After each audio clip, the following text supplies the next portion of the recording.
बचपन में पढ़ा तो होगा। थर्मल एक्सपेंशन के बारे में क्या क्या जानते हो? कुछ भी नहीं जानते? पढ़ा होगा ना थोड़ा बहुत। वो जो रेल ट्रैक होता है, उनके बीच में गैप छोड़ते हैं ताकि जब उनका एक्सपेंशन हो तो मुड़े ना। और ब्रिजेस होते हैं, उसमें एक साइड से वो छोड़ते हैं खुला, एक साइड से तो पैक करते, एक साइड से खुला, मतलब बहुत सारी चीजें। और हाँ, गर्मियों में ये वायर जो रहते हैं खंबे पे, वो ढीले पड़ जाते हैं क्या? और हाँ, थोड़ा बहुत तो हो ही जाता है। सही बात। तो यही है बस थर्मल एक्सपेंशन। इसमें होता क्या है कि जब किसी मटेरियल को गर्म करते हैं, हीट देते हैं, तो अभी जैसे आपने थर्मोमेट्री पढ़ा, उसमें आपने टेम्परेचर पढ़ा, डिग्री सेल्सियस, फ़ारेनहाइट वगैरह। इनका क्या मतलब है? कोई मतलब नहीं है। वो तो सिर्फ रिप्रेजेंट कर रहे हैं। किसको रिप्रेजेंट कर रहे हैं? हीट को रिप्रेजेंट कर रहे हैं। नहीं। क्या होता है टेम्परेचर? क्या होता है टेम्परेचर? क्या होता है टेम्परेचर? इफेक्ट है। किसका? हाँ, जो हीट सप्लाई हुई है, हीट गई है। तो बेसिकली हीट जाने से किसी मटेरियल में जो मटेरियल के मॉलिक्यूल्स होते हैं, वो उनका वाइब्रेशन बढ़ जाता है, उनकी काइनेटिक एनर्जी बढ़ जाती है। तो जो काइनेटिक एनर्जी बढ़ने का इफेक्ट है, हमें टेम्परेचर में दिखता है। बॉडी का टेम्परेचर बढ़ जाता है। लेकिन हीट देने से क्या होता है? वाइब्रेशंस बढ़ते हैं। देखिए, अभी हम आगे पढ़ेंगे कि ऐसा जरूरी नहीं है हर बार कि आप हीट दो और टेम्परेचर बढ़ जाए। कई बार टेम्परेचर नहीं बढ़ेगा हीट देने के बाद भी, गर्म करने के बाद भी टेम्परेचर नहीं बढ़ेगा। किसी को गैस पे रख दिया और उसका टेम्परेचर नहीं बढ़ रहा, गैस चालू है। तो गर्म करने से टेम्परेचर नहीं बढ़ता, गर्म करने से वाइब्रेशंस बढ़ते हैं। किसके वाइब्रेशंस बढ़ते हैं? मॉलिक्यूल्स के। तो मॉलिक्यूल्स के जब वाइब्रेशन बढ़ते हैं तो उनके बीच का गैप बढ़ता है, धक्का मारते हैं, और उस वजह से इनमें एक्सपेंशन हो जाता है। बहुत मामूली सा होता है, पर होता है। ठीक है क्या? इतनी सी बात है। अब ये जो थर्मल एक्सपेंशन होता है, ये जो चेंज होता है लेंथ में, जैसे मान लो कोई रॉड है, उसकी लेंथ है एल नॉट। अब जो अपन बोलते हैं ना कि इसकी लेंथ है एल नॉट, अब ये सब बदल जाएगा। किसी की लंबाई फिक्स है ही नहीं, अलग अलग टेम्परेचर पर अलग अलग है। तो हमें ऐसा बोलना पड़ेगा कि टी नॉट टेम्परेचर पर इसकी लेंथ है एल नॉट। टेम्परेचर बढ़ा दोगे लेंथ बढ़ जाएगी। तो इसकी असली लेंथ क्या हुई? ओरिजिनल लेंथ क्या हुई? कुछ भी नहीं हुई। ओरिजिनल का मतलब क्या था? कुछ नहीं। ओरिजिनल आप इस टेम्परेचर पर देखोगे तो ये है ओरिजिनल। अरे हाँ ना। टेम्परेचर बढ़ाओगे, ये इसकी लेंथ बढ़ जाएगी, वो हो गई इसकी ओरिजिनल लेंथ।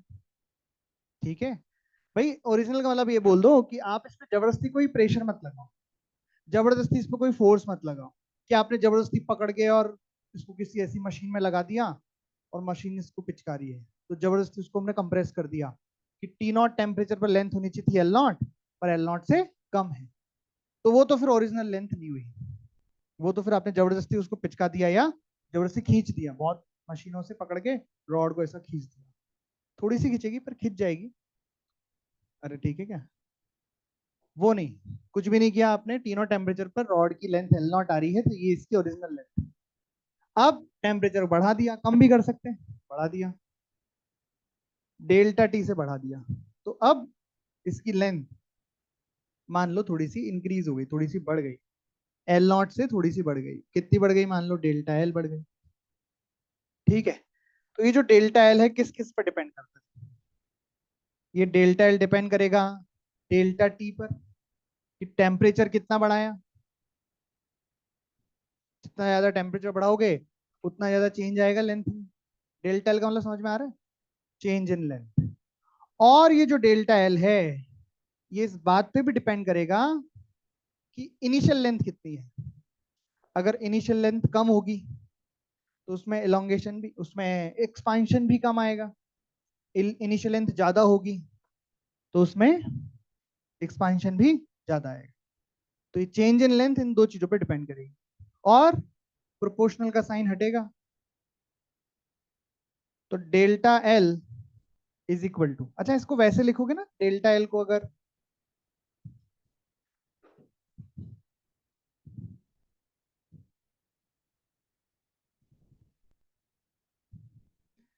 चेंज को डीएल बोल रहे हैं अपन, change in length DL, DL is directly proportional to dt, dl is directly proportional to L not initial length है, तो dl is equal to proportional का कांस्टेंट हटा, प्रोपोर्शनल का साइन हटा तो एक कांस्टेंट आएगा अल्फा, बोले ये भी तो वही था, ये नहीं है, ये डायरेक्टली प्रोपोर्शनल ही अल्फा है, अल्फा आप कोई और तरीके से लिखते हो तो वैसे लिख लेना, फिर L not into D T,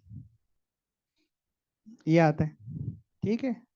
अब इसको हम इंटीग्रेट कर रहे हैं कि भाई टेम्परेचर को आपने T1 से या T इनिशियल से T फाइनल तक किया, तो ओवरऑल लेंथ में चेंज कितना आ गया, डेल्टा एल कितना आ गया, तो दोनों साइड क्या किया, इंटीग्रेशन ऑफ डीएल बराबर integration of alpha L naught D T, तो डी टी मतलब क्या हो गया कि टेम्परेचर के रिस्पेक्ट में इसको क्या किया जा रहा है, इंटीग्रेट कर, टी का मतलब क्या है, टेम्परेचर, ठीक है। लिमिट डालेंगे, टी इनिशियल से टी फाइन, टी इनिशियल से टी फाइनल, और लेंथ में एल इनिशियल जो कि कितना है, एल नॉट से एल फाइनल, फाइनल लेंथ हो जाएगी। अब इंटीग्रेट करना है, एल नॉट तो कांस्टेंट होगा, इनिशियल लेंथ जो भी होगी वही होगी। अब अल्फा की बात आती है, अल्फा का नाम क्या है, अल्फा को कहते हैं linear coefficient of thermal expansion, linear coefficient of thermal expansion. अब ये जो अल्फा है, कोई अगर पूछे कि किन किन पर डिपेंड करता है, तो बिल्कुल मटेरियल पे तो डिपेंड करता ही है, पर ये साथ में अगर असली में बात करो तो टेम्परेचर पर भी करता है, अलग अलग टेम्परेचर पर इस अल्फा की वैल्यू अलग अलग होती है, ठीक है क्या, है ना। लेकिन हमारे पास जो सवाल है और हम जो सवाल करने वाले हैं उसमें अल्फा क्या लेंगे हम, कांस्टेंट, मतलब कोई एकदम थ्योरेटिकल पूछे कि क्या अल्फा टेम्परेचर पर डिपेंड करता है, हाँ करता है, लेकिन जब सवाल करेंगे उसमें अल्फा को हम एक कांस्टेंट टर्म लेके चलेंगे, कांस्टेंट लेके चलेंगे, किसकी वैल्यू एक मटेरियल के लिए फिक्स है, अल्फा दो चीजों पर डिपेंड, अलग अलग मटेरियल के लिए अल्फा अलग होगा, आयरन के लिए अलग होगा, कॉपर के लिए अलग होगा, हर चीज के लिए अलग होगा, और अलग अलग टेम्परेचर पर सेम मटेरियल का अल्फा अलग अलग होगा, लेकिन हम क्या लेके चलेंगे कि टेम्परेचर का अल्फा पे कोई फर्क नहीं पड़ रहा, केवल मटेरियल से पड़ रहा है, तो किसी एक अगर मटेरियल फिक्स कर दिया आपने तो उसका अल्फा हर टेम्परेचर पर सेम है, मतलब अगर इंटीग्रेशन आपका टेम्परेचर के रिस्पेक्ट में किया जा रहा है तो हम कह रहे हैं कि अल्फा कांस्टेंट है, एल नॉट कांस्टेंट, और ये दोनों इंटीग्रेशन के बाहर आ रहे हैं। लेकिन कई बार आपको अच्छे सवाल देखने को मिलेंगे, उसमें कहा जाएगा कि मान लो जो अल्फा है फंक्शन है टेम्परेचर का, और दे दिया alpha is equal to 2 × T, 2 × T का मतलब टेम्परेचर का फंक्शन हो गया, तो अल्फा की जगह क्या रखोगे, 2 × टी, और फिर वो टी का फंक्शन बन गया, फिर इंटीग्रेट कर दो, उस केस में अल्फा बाहर नहीं है, समझ गए क्या। तो अगर अल्फा जो है कांस्टेंट, अच्छा अल्फा की जो वैल्यू होती है ना बहुत छोटी होती है, लगभग 10⁻⁵ के ऑर्डर की होती है, बहुत छोटी होती है अल्फा की वैल्यू, नहीं तो अगर अल्फा ज्यादा हो तो फिर तो एक्सपांशन भी बहुत होगा, और सर्दी पड़ेगी तो उसका,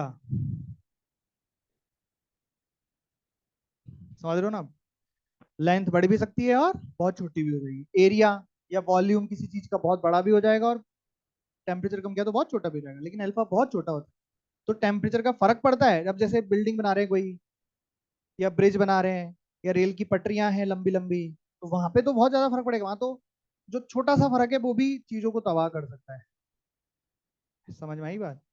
लेकिन अपन बोले कि सर हम पेन यूज करते हैं या बेंच है हमारे, या छोटी मोटी चीजों पे ठीक है, थोड़ा बहुत तो इतना तो रहता है, चलता है, ठीक है क्या, है ना, पर फर्क दिखता है कई, मतलब अभी हम ऐसे इफेक्ट्स पढ़ेंगे, एप्लीकेशंस पढ़ेंगे जहाँ पे इस प्रॉपर्टी की मदद से कई अच्छे काम भी किए जाते हैं, ऐसा थोड़ा ना सारे बुरे काम ही होते हैं, अच्छे अच्छे काम भी होते हैं वो। किसी ने वो वाले पहिए देखे हैं, लकड़ी के पहिए जिन पर लोहे की स्ट्रिप चढ़ाते हैं? किसी ने देखे क्या ऐसे पहिए? तांगे में लगते थे, लकड़ी के पहिए बैलगाड़ी में, उसमें लोहे की स्ट्रिप चढ़ाते हैं ऊपर, ताकि उसको लकड़ी तो टूट सकती है ना, तो लोहे का कवर से चढ़ा देते हैं, तो एकदम फिक्स रहता है। और अगर उसमें जॉइंट रहा तो वो टूट जाएगा, इतना वो रहना चाहिए, उसको टाइट रहना। तो क्या करते हैं ना, एकदम नाप का काटते हैं उसको, एकदम पहिए की नाप का एक स्ट्रिप काटते हैं लोहे की, और फिर उसको गर्म करते हैं। गर्म करके थोड़ा फैल जाता है, पहिए पे चढ़ा देते हैं। फिर जब ठंडा हो जाता है तो पहिए को एकदम पकड़ लेता है अच्छे से टाइट। ऐसा। गीजर तो, गीजर में ऑटो कट तो अरे होता ही है ना। गीजर में ऑटो कट, टेम्परेचर एक पर्टिकुलर टेम्परेचर पहुंचने के बाद अपने आप गीजर बंद हो जाता है। कैसे? या आयरन प्रेस जो होती है, उसमें नहीं करते वो, उससे सेलेक्ट करते हैं कौन से कितना टेम्परेचर ज्यादा गर्म चाहिए प्रेस, उसमें ऑटो कट का फंक्शन रहता है। टेम्परेचर से तो रहता है, टेम्परेचर बढ़ने से कुछ होता होगा अंदर जिससे कनेक्शन टूट जाता होगा। किसका कनेक्शन? लाइट की सप्लाई बंद हो जाती होगी, और लाइट की सप्लाई बंद हो जाती होगी तो वो ऑटो कट हो जाता है। फिर जैसे ही वो ठंडा होता है वापस से सप्लाई चालू हो जाती है, तो कुछ ऐसा फंक्शन रहता होगा। तो उसमें एक मेटल की स्ट्रिप रहती है, बाय मेटेलिक स्ट्रिप बोलते हैं उसको, वो बताएंगे अभी आपको। तो अच्छी एप्लीकेशन भी है इसकी, तो मतलब बढ़िया काम की चीज है। ठीक है, तो हम क्या बात कर रहे थे कि अगर अल्फा कांस्टेंट है तो अल्फा बाहर आ जाएगा, एल नॉट बाहर आ जाएगा, डी टी का इंटीग्रेशन डेल्टा टी हो जाएगा, डी एल का इंटीग्रेशन डेल्टा एल हो जाएगा। ये बन जाएगा L final minus L naught is equal to alpha L naught delta T, या T final minus T initial.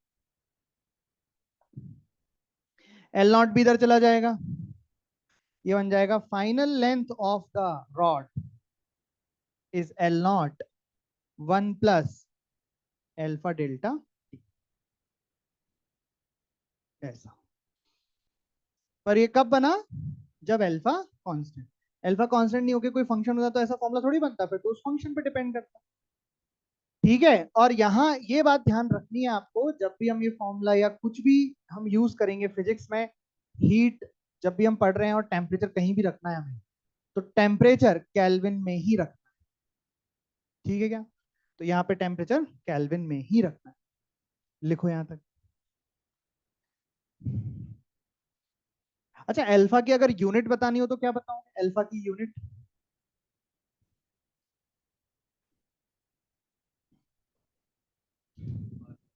देखो यहाँ लेंथ का चेंज है, यहाँ भी लेंथ यूनिट तो कट ही जाएगी। तो अल्फा बराबर क्या है? One upon D T, kelvin inverse. Kelvin inverse alpha की यूनिट है। एक आइडिया ले लो कि अगर अल्फा कांस्टेंट नहीं हुआ तो उसका एक क्वेश्चन कर लेते हैं। कि मान लो एक रॉड का इनिशियल टेम्परेचर है 20 डिग्री सेल्सियस, और उसकी लेंथ दी है 2 मीटर, ठीक है? समझ रहे हो? और जो इसका linear expansion, linear coefficient of thermal expansion है, वो टेम्परेचर का फंक्शन दिया है। दिया है तो दिया है।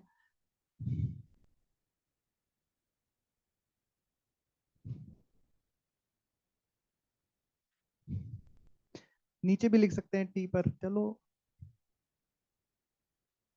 के लिख दो यहाँ पे, के। या टू लिख दें? नहीं, के लिखो, या कोई कांस्टेंट लिखो। आप किससे लिखते हो कांस्टेंट को? के से, के ही लिख दो। एक्चुअली वरना फिर यूनिट में गड़बड़ होगी ना, इसलिए टू लिख देंगे तो। खैर छोड़ो। अल्फा बराबर क्या है? के टी। अल्फा का टेम्परेचर का फंक्शन है। आपको बताना है फाइंड, क्या पूछू, चेंज इन लेंथ पूछूं या फाइनल लेंथ पूछूं? फाइनल लेंथ पूछता हूँ। Find final length of rod कौन से टेम्परेचर पर? एट टी फाइनल कितना ले लें? 30 डिग्री ले लेते। वो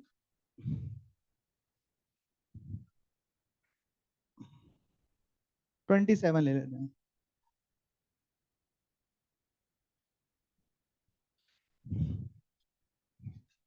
तो कैसे करेंगे बताइए। तो क्या हम ये फॉर्मूला यूज में ला सकते हैं क्या, कि सर ये लगा दो ना, एल नॉट पता है 2 मीटर, डेल्टा टी पता है 27 - 20 डिग्री जो भी आएगा, अल्फा, पर अल्फा कांस्टेंट नहीं है ना, तो हमें यहां से शुरू करना है इसे, इंटीग्रेशन से। तो कैसे करेंगे, integration DL is equal to integration alpha L naught D T. यहां लिखेंगे आप एल इनिशियल मतलब 2, एल फाइनल मतलब हमें पता नहीं। टेम्परेचर इनिशियल क्या लिखेंगे,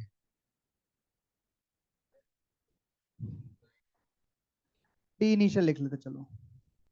अब इसको इंटीग्रेट करेंगे तो ये बन जाएगा L final -2 is equal to, alpha का फंक्शन डालेंगे, एल्फा का फंक्शन क्या रहेगा, के टी। एल नॉट बाहर आ जाएगा और एल नॉट की वैल्यू 2 होगी, के भी बाहर आ जाएगा क्योंकि वो कांस्टेंट है, अंदर बचा टी डी टी, तो कितना बन जाएगा T²/2। अरे है ना, और लिमिट डालने पर बनेगा टी फाइनल का स्क्वायर माइनस टी इनिशियल का स्क्वायर। ये तो ये बन गया एल फाइनल बराबर 2 + के। अब यहाँ पे जब आप टी फाइनल टी इनिशियल की वैल्यू डालोगे तो ये ध्यान रखोगे कि हमें केल्विन में वैल्यू डालनी है। तो कितनी रहेंगी, टी फाइनल कितना हो गया 300, और वो कितना हो गया 293। हाँ ठीक है, गंदा है, यहीं छोड़ देंगे, यही आंसर। समझ गए क्या, ये आंसर हो गया। अब मुझे ये बताओ, ये जो डेल्टा टी है, डेल्टा टी मतलब T final minus T initial, अगर हम मुझे इन्हीं इन्हीं डेटा के लिए बस अल्फा में कांस्टेंट लिख देता, अगर मुझे final length of the rod निकालनी होती तो मैं ये फॉर्मूला लगा देता। यहाँ पे मैं एल नॉट को 2 लिखता, अल्फा की जो भी वैल्यू गिवन होती, 2 × 10⁻⁵ दे देते हैं वो तो सवाल में, वो लिखता। डेल्टा टी में क्या लिखता, T final minus T initial, तो टी फाइनल क्या लिखता, यही लिखता 300, और टी इनिशियल क्या लिखता 293। तो कितना डिफरेंस आता, 7 का आता। ये तो मैंने केल्विन में डाला, लेकिन अगर मैं डिग्री में डालता तब भी ये डिफरेंस आता। समझ में आई बात, यहां और यहां क्या अंतर आ रहा है, यहां पे अगर आप बाई चांस डिग्री में वैल्यू डाल देते और देखते तो बिल्कुल अलग आंसर आता, स्क्वायर का फर्क पड़ रहा है। समझ में आई बात, मतलब जब आपको टेम्परेचर का डिफरेंस निकालना है, लेकिन जो टेम्परेचर के डिफरेंस वाला टर्म बन रहा है वो सिंपल बन रहा है T final minus T initial, square cube या कोई भी तरह की पावर नहीं है, उस केस में तो डिग्री का डिफरेंस, मतलब टेम्परेचर का डिफरेंस चाहे डिग्री में लो चाहे केल्विन में, सेम आना है, क्योंकि वो फिक्स टर्म कट जाएगी ना, 273 से कट जाएगी और सेम आंसर आएगा। लेकिन अगर स्क्वायर क्यूब कुछ हो रहा है तो फिर आपको केल्विन में वैल्यू रख के स्क्वायर करके फिर सब ध्यान रखो, ठीक है। यहाँ तो आंसर अगर इस ये फॉर्मूला लगता तो यहाँ पे तो डेल्टा टी में कोई स्क्वायर कोई क्यूब कुछ भी नहीं है, तो डेल्टा टी यहाँ पे साथ ही आता, चाहे आप उसको केल्विन में लग के डिफरेंस करते या डिग्री सेल्सियस में डिफरेंस निकालते। ठीक है क्या, स्केल का कन्वर्जन तो सीख लिया आपने, फेरेनहीट का भी सीख लिया, उसमें अलग तरह का फॉर्मूला है, बना लिया क्या फॉर्मूला, कुछ बनाया ना, स्केल कन्वर्जन तो किया ही होगा। ठीक है, चलो लिखो इसको। और इसके बाद स्टार्ट करता हूँ, ये हो गया आपका लीनियर एक्सपेंशन, इसमें हमने लेंथ को गर्म किया, एक रॉड को गर्म किया। अब एरियल एक्सपेंशन, फिर वॉल्यूमेट्रिक एक्सपेंशन, मतलब एक में एरिया को गर्म करेंगे, एक में हम वॉल्यूम को गर्म करेंगे। फिर क्या क्या चेंज आता है लिखो लिखो, ये नोट कर लो पहले। सुपरफिशियल एक्सपेंशन और एरियल एक्सपेंशन, हेडिंग डालो, सुपरफिशियल एक्सपेंशन और एरियल एक्सपेंशन। एरियल एक्सपेंशन लिख दो,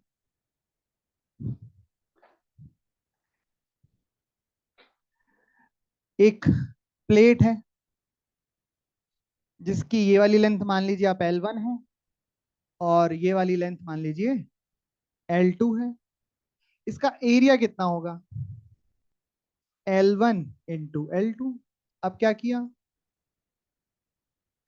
टेम्परेचर इंक्रीज किया, ठीक है क्या, टेम्परेचर को इंक्रीज किया, और ये जो प्लेट है अब बड़ी हो गई, ये लेंथ बन गई L1 डैश और ये लेंथ बन गई L2 डैश। और अब जो एरिया होगा वो होगा L1 डैश L2 डैश। हमें ए इनिशियल और फाइनल में रिलेशन निकाल, ठीक है। हमें प्लेट का एक्सपांशन कॉफिशिएंट पता है। अब दो तरह के मटेरियल होते हैं, एक होते हैं आइसोट्रॉपिक, एक होते हैं एनाइसोट्रॉपिक। आइसोट्रॉपिक मटेरियल जिनके हर डायरेक्शन में अल्फा सेम होंगे। लीनियर का तो एक ही डायरेक्शन में अल्फा हो सकता है, एरियल का दो डायरेक्शन में अल्फा हो सकता है। भाई इधर का अल्फा अलग, इधर का अल्फा अलग। और वॉल्यूम के केस में तीन अल्फा हो सकता है, ठीक है। अल्फा इस डायरेक्शन में, इस डायरेक्शन में और इस डायरेक्शन में, ठीक है।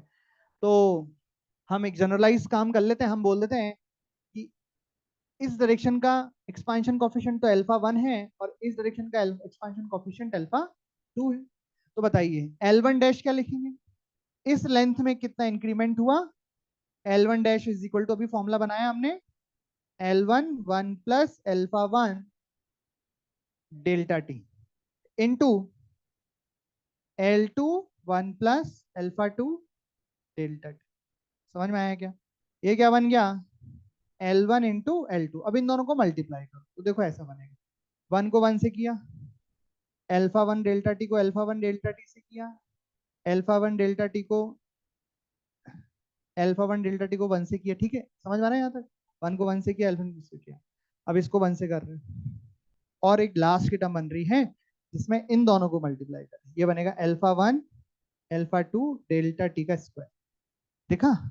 अब हमने बोला अल्फा बहुत छोटी टर्म है, 10⁻⁵, और जो मल्टीप्लाई होगी दूसरे अल्फा से, तो मल्टीप्लाई के बन जाएगा 10⁻⁵ इंटू 10⁻10। तो इसको नेग्लेक्ट खत्म। तो ये बना L1 इंटू L2। बोले सर ये तो ए इनिशियल है, तो लिखा ए इनिशियल, ये हुआ ए फाइनल। 1 प्लस इसमें डेल्टा टी कॉमन लिया तो ये क्या बना, alpha 1 plus alpha 2 delta T. ये क्या बन गया, सुपरफिशियल एरियल एक्सपांशन का formula, A final is equal to A initial 1 plus alpha 1 plus alpha 2 delta T.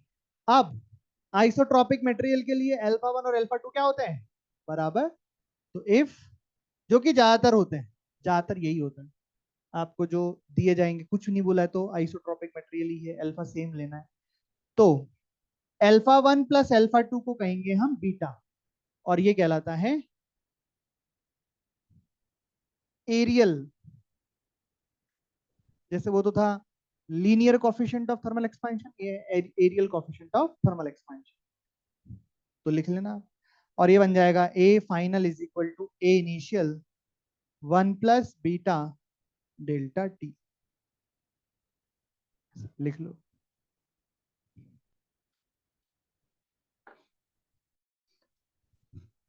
लिखा? चलो, तो ऐसी ऐसी सोचने वाले सवाल करो कि मान लो एक स्क्वायर है, स्क्वायर प्लेट है,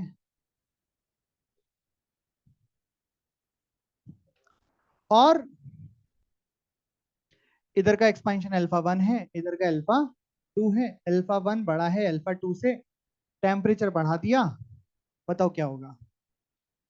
टेम्परेचर बढ़ा दिया, अल्फा 1 बड़ा है, तो ये वाला पहले तो स्क्वायर है ये, क्योंकि साइड भी सेम दे दिया ना। तो आफ्टर एक्सपांशन ये वाली लेंथ ज्यादा बड़ी हो जाएगी, क्योंकि इस लेंथ के लिए आप क्या लिखोगे, ए 1 प्लस अल्फा 1 डेल्टा टी। ये वाला टर्म बड़ा होएगा क्योंकि अल्फा 1 बड़ा है, और ये छोटा होएगा तो इसकी शेप पता है कैसी बन जाएगी, रेक्टेंगुलर शेप बन जाएगी। ये बात समझ में आ रही है ना? ठीक है। अगर अल्फा 1 अल्फा 2 बराबर नहीं है, वैसे ही अगर मान लो एक सर्कल है और सर्कल में भी अल्फा 1 और अल्फा 2 अलग अलग है, और अल्फा 1 बड़ा है अल्फा 2 छोटा है, और आपने टेम्परेचर बढ़ा दिया, एलिप्स बन जाएगा। और अगर दोनों बराबर हैं तो क्या होगा, तो सर्कल ही रहेगा, तो सर्कल ही रहेगा, यहाँ पे स्क्वायर का स्क्वायर रहेगा। ठीक है। जो थर्मल एक्सपेंशन होता है इसको फोटोग्राफिक एक्सपेंशन भी कहते हैं। जैसे अपन फोटो लेके उसको जूम कर देते ना। अरे पहले देखा है लैपटॉप कंप्यूटर में पेंट एक सॉफ्टवेयर होता था, उसमें किसी फोटो को सेलेक्ट करते थे तो ऐसे डॉट डॉट डॉट बन जाता था, और फिर जूम करना होता था तो यहाँ पे अपन माउस लाते थे और ऐसा एक ऐसा साइन बन जाता था, और उसको पकड़ के तो ऐसा, जैसे फोटो को बड़ा कर रहे हैं तो नाक भी उसी रेशो में बड़ी होगी, आंख भी वैसी बड़ी, सब कुछ एक साथ एक जैसा रहता है। तो इसको फोटोग्राफिक एक्सपेंशन भी कहते हैं। ठीक है, अभी जैसे मैं सवाल पूछता हूँ आपसे तो आप फिर जवाब देना कि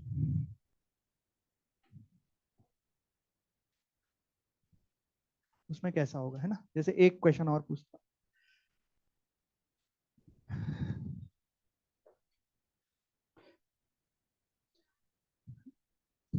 देख के आप देखना गलत ही जवाब दोगे, या हो सकता है ना दो, आप इंटेलिजेंट लोग हो। तो एक स्क्वायर प्लेट ही मान लो,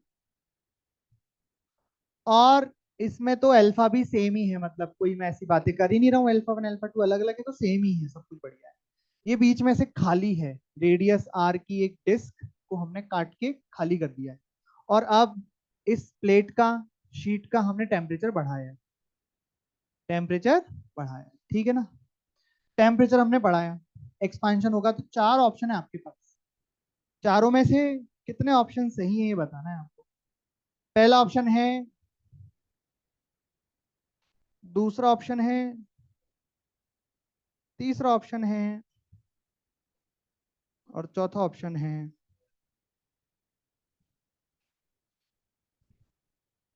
ये बीच में से जगह खाली है ना। एक स्क्वायर शीट है, बीच में जगह खाली है, टेम्परेचर बढ़ा दिया। तो टेम्परेचर बढ़ाने पर इनमें से क्या होगा।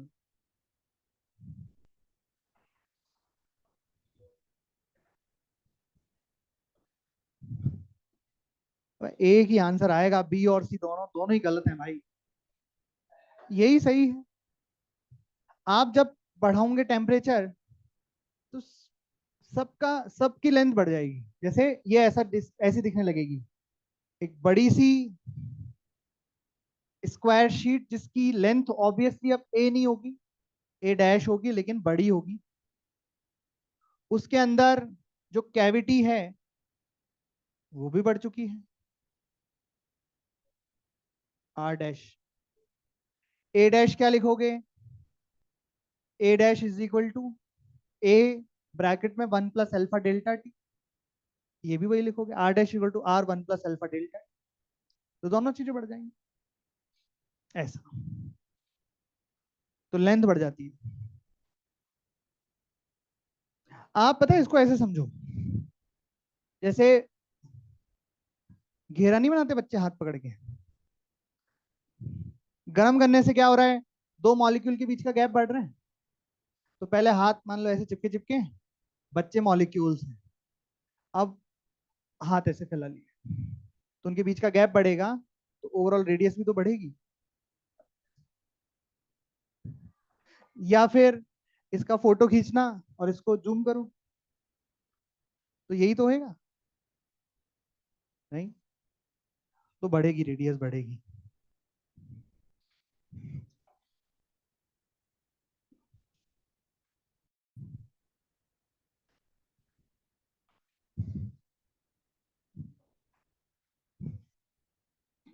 लिखो लिखो लिखो, वॉल्यूमेट्रिक एक्सपेंशन लिखो, जल्दी लिखो। लिख लिया, लिख लिया तो फिर क्यूब बना दो एक, चाहे मान लो एक मन में क्यूब है जिसकी लेंथ वेंथ मान लो L1 L2 L3, और वही काम करना है जो हमने अभी एरियल में किया। बताओ इनिशियल वॉल्यूम क्या होगा, L1 into L2 into L3। अब आपके ऊपर है कि तीनों तरफ का एक्सपांशन अलग अलग मानना है या सेम मानना है। जैसे अलग अलग मान के करोगे तो अल्फा 1 अल्फा 2 और अल्फा 3। तो बाद में क्या होगा, टेम्परेचर बढ़ाने के बाद, टेम्परेचर बढ़ाया तो नया वॉल्यूम क्या मिलेगा, L1 dash L2 dash L3 dash L1 dash क्या होगा, L1 1 plus alpha 1 delta T, L2 1 plus alpha 2 delta T, L3 1 plus alpha 3 delta T. Same काम करेंगे मल्टीप्लाई, L1 L2 L3। अब अंदर जब मल्टीप्लाई करेंगे आप, तो जहां दो अल्फा आ जाएंगे उस टर्म को आप हटाएंगे, तो फाइनली बनेगा ये alpha 1 plus alpha 2 plus alpha 3 into delta T. बाकी सारी टर्म खत्म हो जाएंगी, जहां भी दो अल्फा मल्टीप्लाई हो जाएंगे उसको हम नेग्लेक्ट कर देंगे। और alpha 1 plus alpha 2 plus alpha 3 को क्या कहेंगे हम, गामा से रिप्रेजेंट करेंगे, और ये L1 L2 N2 into L3 initial हो जाएगा 1 प्लस गामा डेल्टा टी, और गामा की वैल्यू क्या है, alpha 1 plus alpha 2 plus alpha. ठीक है क्या, इसका नाम लिख लो आप, वॉल्यूमेट्रिक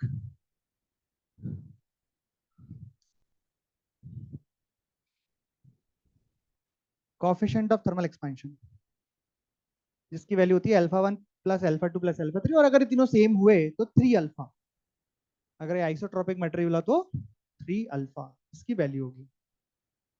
समझे, तो जब वॉल्यूम एक्सपेंशन होगा तो ये, एरिया में होगा तो वो, और लीनियर होगा तो वो।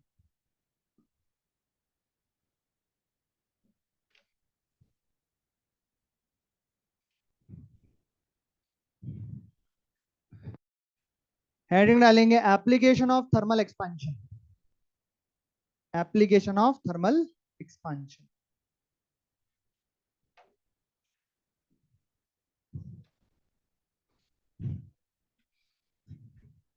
फर्स्ट लिखेंगे,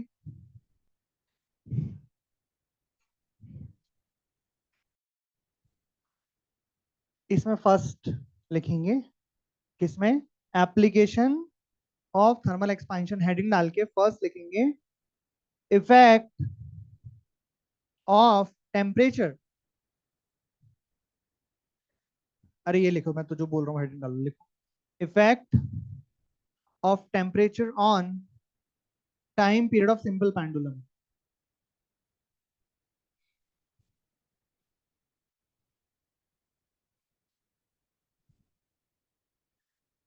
Effect of temperature on the time period of simple pendulum and pendulum clock.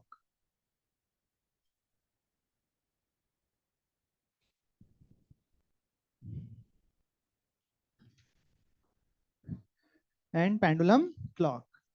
तो सबसे पहले ये समझो पेंडुलम क्लॉक क्या होती है, लिखो इसी में लिखो, अ पेंडुलम क्लॉक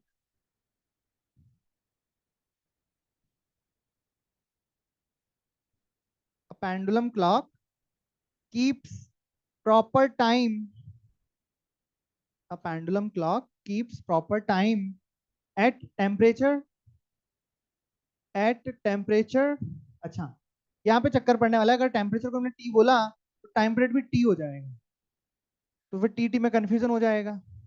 तो जब ऐसा कंफ्यूजन होता है ना, तो टेम्परेचर को थीटा ना मान लेते हैं, टेम्परेचर को थीटा का सिंबल ले लेते हैं।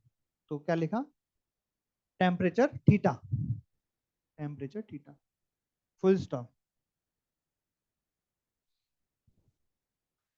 अब समझें पहले पेंडुलम क्लॉक क्या होती है। तो जो पुराने जमाने की घड़ियां हैं जिसमें सेल नहीं होते हैं, उसमें क्या होता है, उसमें क्लॉक होती है, और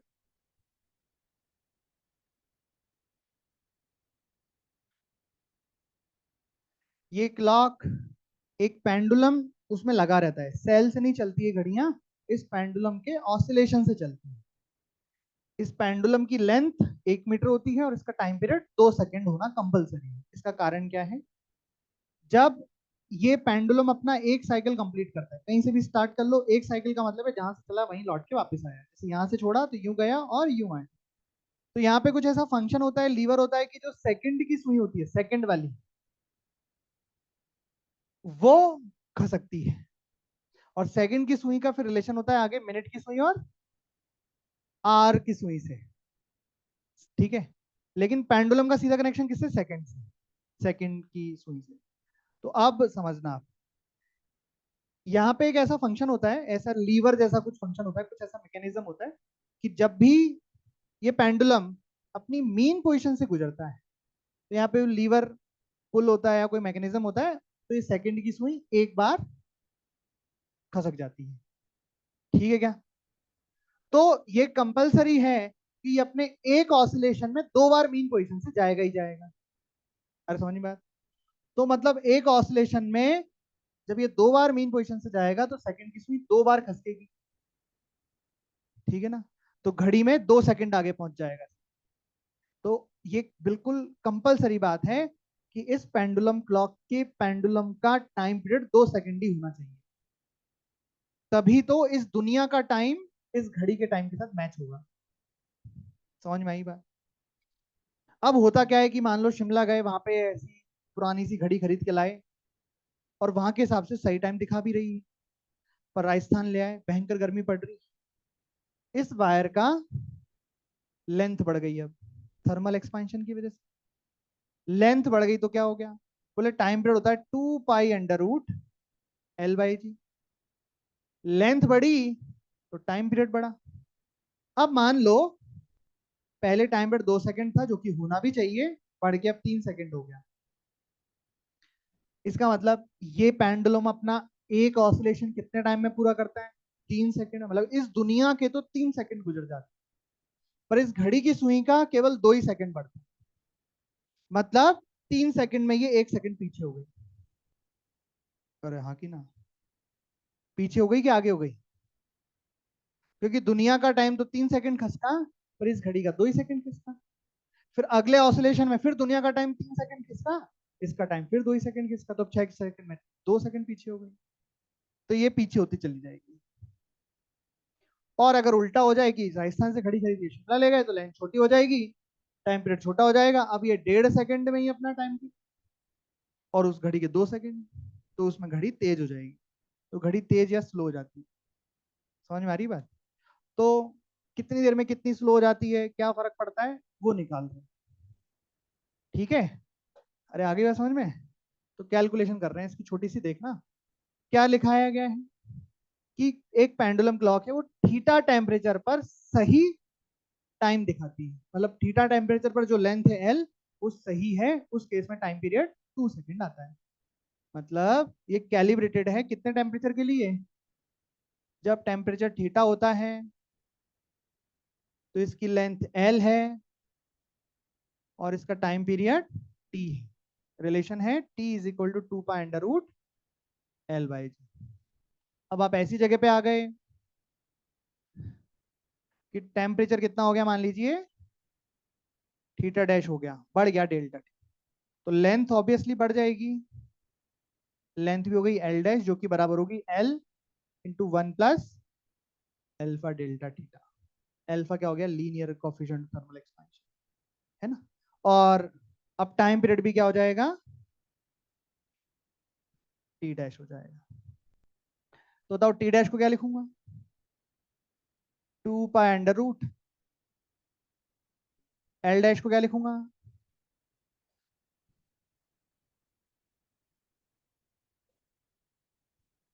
2 पाई अंडर रूट L/G को अलग करके और उसको टी लिख दूंगा।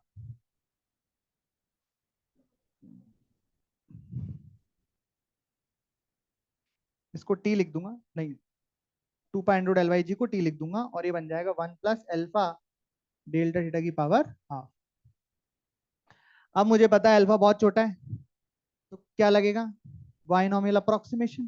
पहले कब सीखा था बाइनोमियल? अभी थोड़े दिन पहले, ग्रेविटेशन। अल्फा आगे आएगा,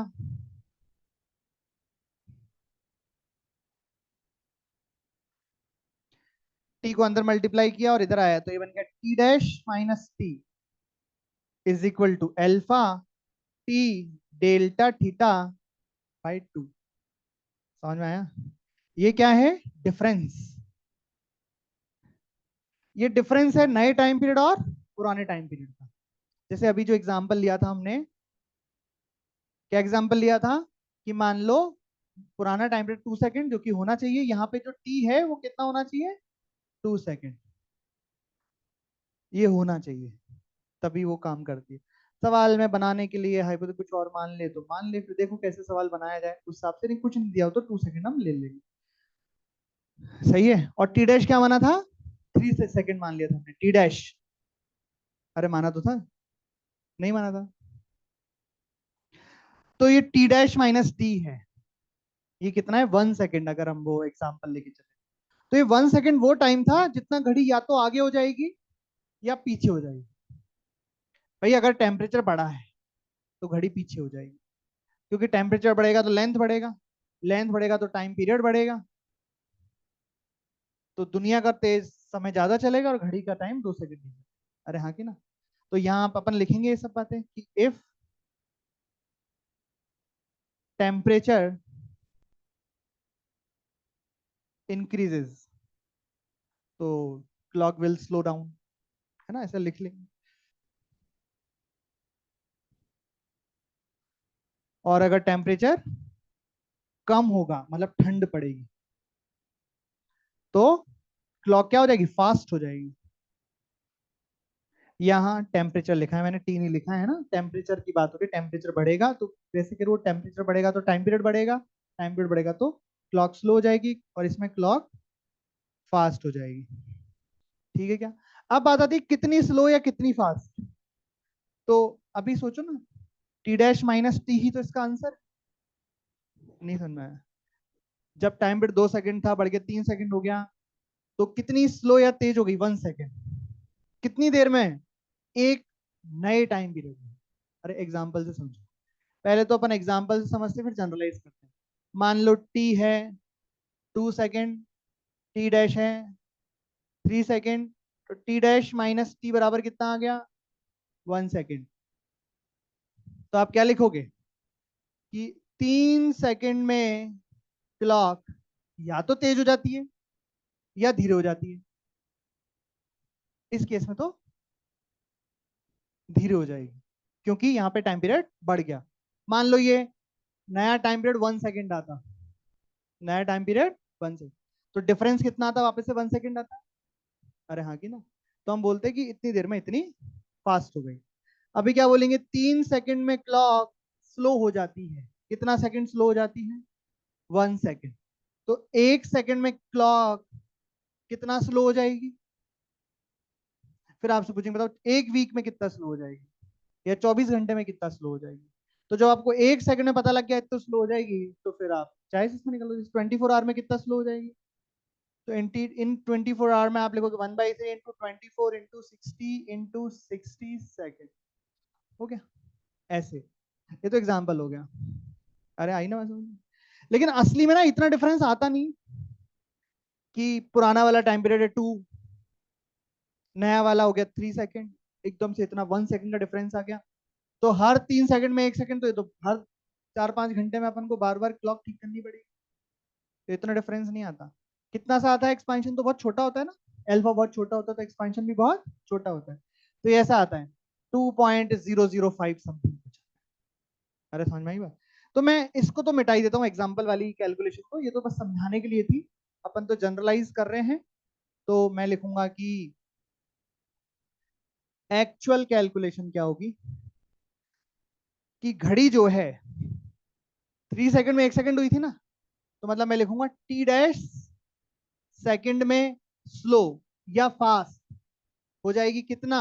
टी डैश माइनस टी, जो कि किसके बराबर है? Alpha T delta theta by 2। तो ये क्या लिखा है पढ़ो, टी सेकंड में क्लॉक या तो फास्ट हो जाएगी या स्लो हो जाएगी। कितना? इतना स्लो या फास्ट हो जाएगी।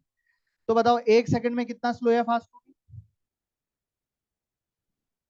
Alpha T delta theta by 2 into T dash, इतना 1 सेकंड में स्लो या फास्ट हो जाएगी। तो अब 24 घंटे या एक वीक में कितना स्लो या फास्ट हो जाएगी वो आप निकाल लेंगे। अरे समझ में आ रही है बात?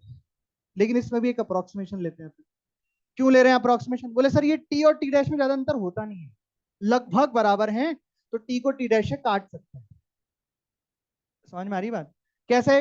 अप्रोक्सीमेट कैलकुलेशन अपनी अपनी जो है कैलकुलेशन को आसान करने के लिए हमें बोलेंगे कि टी डैश सेकंड में इतना स्लो फास्ट नहीं हो रही, टी सेकंड में इतना स्लो फास्ट हो रही है, क्योंकि अगर टी 2 सेकंड है, ये कब लगाना है आपको, जब टी डैश एकदम इसके पास हो 2.005 टाइम, एकदम पास।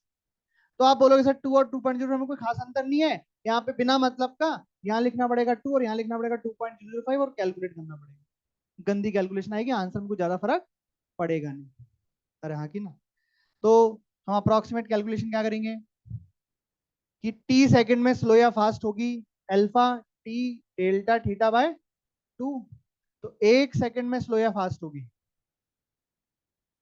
Alpha T delta theta by 2t। T से गया टी, कितना है alpha delta theta by 2। 1 second में इतना स्लो या फास्ट हो जाएगी, उसके बाद जितनी देर में निकालनी है उतनी देर में निकालो। लेकिन अगर डिफरेंस बहुत ज्यादा है टी एंड टी डैश में, जो कि अगर अपने मन से कोई सिचुएशन बनाना चाहे तो बना सकता है, लेकिन असली में ऐसा नहीं होता है। असली में तो टी और टी डैश में बहुत पास रहते हैं टी और टी डैश, तो ये वाला अप्रोक्सीमेशन वैलिड रहता है। ठीक है ना। तो आप इसको याद भी रख सकते हैं, ये रिजल्ट याद रखने का होता है कि क्लॉक विल स्लो और fast in 1 second by alpha delta theta by 2। ठीक है, एक सवाल भी करते हैं, भी लिखो ये।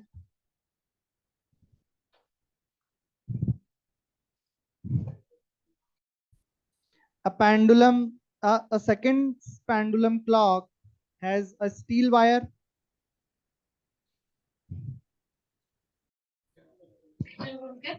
Second pendulum clock has a steel wire. The clock is calibrated at 20 degrees Celsius. How much time? How much time does the clock? How much time does the clock lose or gain in 1 week? In 1 week, when the temperature is increased to 30 degrees Celsius and alpha of steel wire is 1.2 into 10 to minus 5। ये बस। तो 20 degree पर calibrated है, 30 degree Celsius यानी 10 degree उसका बढ़ा दिया। बताना है कि 1 वीक में घड़ी कितना टाइम लूज कर दी, मतलब पीछे हो जाएगी या आगे निकल जाएगी, कितना टाइम वो लॉस कर देगी या गेन कर लेगी। लॉस करने का मतलब पीछे हो जाएगी और गेन करने का मतलब आगे निकल जाएगी। टेम्परेचर अगर बढ़ा है, टेम्परेचर बढ़ेगा तो टाइम पीरियड बढ़ेगा, टाइम पीरियड बढ़ेगा तो लॉस होगा, घड़ी पीछे स्लो डाउन हो जाएगी और लॉस हो जाएगा टाइम। तो आपको बताना है पहले तो 1 वीक में कितना टाइम लॉस होगा, और उसके बाद आपको बताना है कि 1 सेकंड में कितना टाइम लॉस होगा। अगर आपका 1 सेकंड में टाइम लॉस निकल आता है तो फिर 1 वीक का निकाल दो, बस सिंपल करो। तो देखो आप चाहो तो इसका यूज कर लो कि सर हमें ये तो पता ही है। सबसे पहले तो ये पता लग गया कि घड़ी स्लो हो जाएगी, टाइम लॉस हो जाएगा कि गेन हो जाएगा, लॉस हो जाएगा टाइम का। और 1 सेकंड में कितना लॉस होगा, अल्फा डेल्टा थीटा बाय 2। चाहो तो पूरा कर लो, इसमें वैल्यू डाल दो कि 1 सेकंड में कितना लॉस होगा। कितना होगा 1.2 into 10 to minus 5 into 10 divided by 2, ये आएगा 6 into 10 to minus 5 second. 1 second में इतना लॉस होगा, तो 1 वीक में कितना लॉस होगा।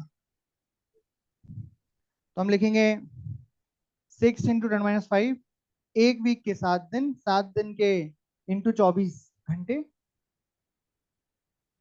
Into 60 minutes into 60 second.